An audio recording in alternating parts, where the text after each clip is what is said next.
PD가 PD를 만나러 왔습니다. 한 뉴스 전문 채널 소속의 손 PD. 그가 오늘 궁금한 이야기 Y의 제보자입니다. 제가 방송을 종방하고 프로그램을 접었어요. 모든 게 다 이것 때문에 좀 영향이 있었어요. 저는 모르고 이제 저만 계속 노이로제 걸리는 것처럼 항상 조심스럽고 그 모르는 공포가 너무나 스트레스 받는 거죠. 제작 중이던 방송을 그만둘 만큼 그를 괴롭히고 있는 것은 예를 들면은 뭐 이런 거예요. 이게 PD를 공격하려고 했던 것 같은데 다름 아닌 인터넷 댓글이었습니다. 누군가 연락이 와서 형 빨리 그 사람 빨리 잡아야 된다고. 왜? 그러니까 링크를 보내왔어요. 이게 진짜 사실 아니냐처럼 걱정이 돼서 연락이 온 거예요. 온 그 대한민국 그 연예 뉴스나 이슈되는 기사의 댓글에 링크를 걸어서 형 성폭행 그런 범죄에 대해서 이야기를 하고 있다. 댓글을 통해서. 이슈가 된 기사마다 달렸다는 댓글에 링크를 클릭하자 모 방송사 PD가 성폭행하는 현장을 목격했다는 게시글이 나옵니다. 그 글과 함께 올라온 사진 속 인물은 바로 손 PD였습니다. 누가 봐도 허위사실이고 근데 정말 더 교묘하게 진짜처럼 이거 가족이 누군가 봤다고 생각을 해보세요. 이 사진이 어디에 쓰인 사진이에요? PD들이 기사 노출될 게 뭐가 있겠어요. 뭐 나영석, 김태호 PD 아닌 이상. 근데 이제 저희가 협회 만들면서 협회 출범 기사를 썼어요. 그걸 가지고 피의자가 검색을 해봤겠죠. 대응할 가치조차 없는 터무니없는 거짓말이었지만 장난이라 넘기기엔 그 뒤에 덧붙인 말이 너무도 섬뜩했다고 합니다. 특히 이런 게 무서워요.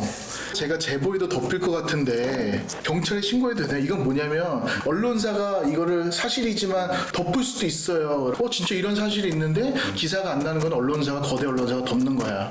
이런 식으로 유도해버리는 그러니까 이게 되게 지능적인 거죠. 혹시 손 PD에게 개인적 원한을 품은 인물의 짓일까? 그런데 이런 모함을 당한 PD는 또 있었습니다. 형사고소 진행 중이고요. 한두 달 전인가 접수를 했고 또 다른 방송사에서 일하는 정 PD는 악플 때문에 상견례 자리에서 파혼을 당할 뻔했다고 합니다. 상견례 당일날 저같이 머리는 한 분이 저를 좀 보자고 하시더라고요. 댓글을 보여주시면서 이게 어떻게 된 일이냐 이렇게 물어보실 정도로 일이 그렇게까지 좀 됐었어요. 예비장인이 보여준 댓글. 그것은 정 PD를 주인공으로 한 완벽한 소설이었습니다. 정 PD와 2년 동안 동거하던 사이인데 이 자식이 저한테 청첩장을 주면서 결혼한다고 하네요. 저는 한 번 임신도 했었는데 이 자식이 저를 버리고 다른 여자랑 결혼한대요. 너무 화가 나고 분한데 이거 다른 언론사에 제보해버릴까요? 이게 뭐지? 싶더라고요.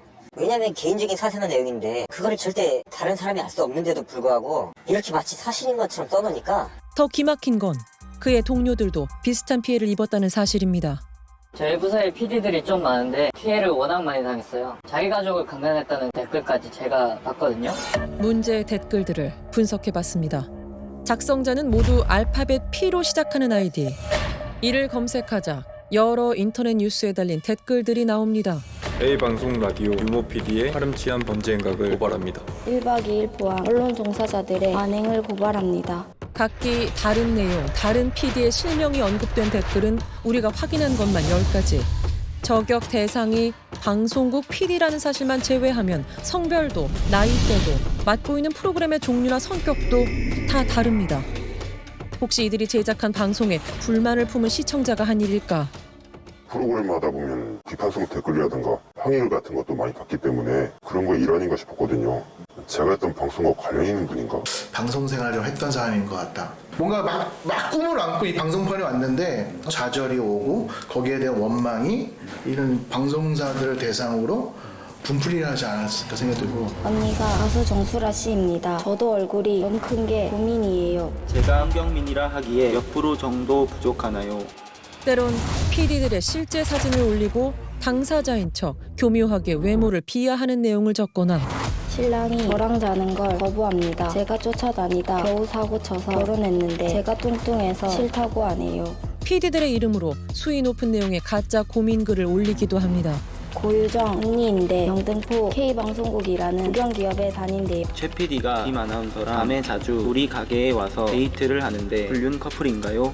방송국 PD를 타겟으로 한다는 것 외엔 도무지 맥락을 잡을 수가 없는 무차별 테러. 성별도 모르고 나이대도 모르고 전혀 모르니까 사실 지금도 이 인터뷰가 정말 전 두려워요. 그가 또 어떤 글을 쓸지 공포감마저 느낀다는 손 PD는 경찰에게 도움을 요청했습니다. 그리고 얼마 뒤 그 실체가 확인됐습니다. 자기가 올린 거에 대해서는 시인을 했기 때문에 기소 의견으로 송치가 되긴 했지만 특별하게 아는 사람이라든지 그럴 만한 이유가 있어서 그런 건 아니고 전혀 모르는 사람인데 그 사람들에서 쓰는 거에 대해서는 납득할 만한 이유를 대진 않아서 현재 그는 명예훼손 혐의로 기소돼 재판을 받고 있습니다. 모자를 푹 눌러 쓰고 법원에 나타난 악플러는 40대의 여성 박연아 씨. 평생 방송 관련 일은 해본 적도 없는 인물이랍니다. 공판을 마치고 나온 박 씨를 다시 만났습니다. 아니 저 선생님 제가 잠깐만 얘기만 듣지 않았어요. 제작진을 막아선 사람은 박 씨의 변호사. 잠시 후 그녀가 전한 박 씨의 입장은 뜻밖이었습니다. 그들이 얼마나 힘들지 나 그 얘기를 들어도 저희 알죠. 근데 지금도 그래서 사과는 못한다고 얘기하세요. 사과할 수가 없는 거죠. 네. 본인이 더 큰 피해를 입었어요. 수소문 도중 우리는 부모님과 함께 외출에 나서는 그녀를 다시 만날 수 있었습니다.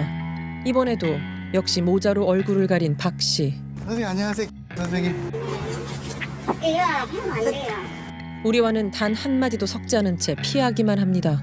며칠 후 우린 박 씨 어머니를 어렵게 만날 수 있었습니다. 내가 봐도 막 꿈에 상상도 못해. 평소에 이런 말은 안 하고 항상 감독을 하게 와서 정말 뜻도 없이 살아가는데. 경찰 조사가 시작되고서야 딸이 쓴 댓글에 대해 알게 됐다는 박 씨의 어머니는 이 상황이 도무지 믿기지 않았다고 했습니다. 미국 민체스터 대학원 그 다니다가 그 3년 만에 그때부터 이상해 있었던가 봐요. 나는 그랬는데 저 외국어도 잘하고 그러면서 내한테는 엄청 기대한 애예요. 그런 딸이 달라진 건 졸업을 못하고 한국에 돌아온 뒤부터라고 합니다. 대학 군대에서 나서 7, 8년 전까지 그 취업도 안 했어요? 예, 취업 안 해요.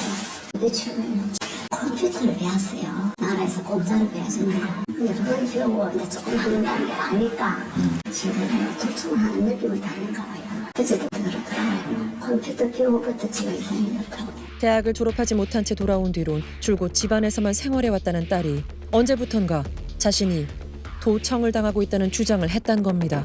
그렇다면 왜 하필 그녀의 공격은 PD들에게 집중됐을까? 언론기관에서 자기를 해킹당하고 있다라고 예를 들면 오페라 유령 CD를 듣고 있는데 OST 음악을 썼는데 갑자기 이날 뉴스에서 오리지널 내한 공연 뉴스가 나온 거예요. 그럼 그날 그 PD 제작하는 사람이 자기를 해킹했다고 생각하세요. 도청했다고. 박 씨가 방송사로부터 도청과 감시를 당하고 있다고 믿고 있다는 겁니다. 올해 초 조현병 진단을 받았다는 그녀는 재판을 받는 지금까지도 실체 없는 적과의 싸움을 계속하고 있다고 합니다. 그분이 260개의 고소장을 넣었거든요. 수사기관에다가도 우리 집 누가 감시하니까 좀 조사를 이루어지라고 하는데 그 수사가 전혀 안 이루어지잖아요. 다 각하잖아요. 직무유기. 그런 부분에 대해서 고소고발 최근에 윤석열 총장이랑 조국이랑 다 고소도 하셨던 분이시거든요. 그 정도의 분이세요. 망상으로 인한 엇나간 복수. 박 씨의 가족들은 꾸준한 치료를 약속하며 선처를 호소하고 있지만 그녀가 남긴 잔인한 글들은 아직도 인터넷을 떠돌고 있습니다. 저에 대해서 막 헛소리 쓴 거 있잖아요. 제 거 내용 보셨어요? 그러니까 그게 방송통신심의위원회에다가 분쟁 조정을 신청한 다음에 또 그 다음에 글을 삭제해달라고 요청을 해야 그게 다 지울 수 있는 걸로 제가 알고 있거든요. 내리고 싶어도 저한테 내릴 수가 없는 상황이에요. 그쪽에서도 글을 내려달라고 하는데 일단은 PD가 올린 거에 누군가 또 리플을 달면 분이 내리려고 해도 내려지지가 않는 것들이 다 있더라고요. 글을 쓴 박 씨조차 자신이 쓴 글을 모두 지울 수는 없다고 합니다. 물론 이제 표현의 자유를 중시하는 이것도 대단히 중요하긴 합니다만은 그 피해자가 입는 정신적인 고통이라든지 혹은 여러 가지 이제 사회적 관계에서의 뭔가 좀 안 좋은 시선들, 피해의 질적인 무게는 좀 대단히 크다고 할 수가 있겠어요. 언론사나 혹은 그 사이트 운영자, 사업자들도 피해자들을 구제하기 위한 제반 기술적인 조치를 취하고 거기에 또 전담 인력을 붙이고 그런 노력이 필요하겠죠. 거짓된 몇 마디 글이 피해자에겐 족쇄가 돼버렸습니다. 저도 방송국에 있으면서 연예인들이나 정치인의 막 악플 이런 거 다 봐왔지만 그땐 공감 못했어요, 솔직히. 저 사람 유명세야. 근데 제가 이 작은 사건에서 한번 딱 겪으니까 죽겠더라고요. 너만 떳떳하면 되는 거 아니냐고. 그깟 댓글 안 보고 잊으면 그만이라고 쉽게 말할 수 있습니다. 하지만 누군가는 지워도 다 지울 수 없는 악플과 지금도 싸우고 있습니다.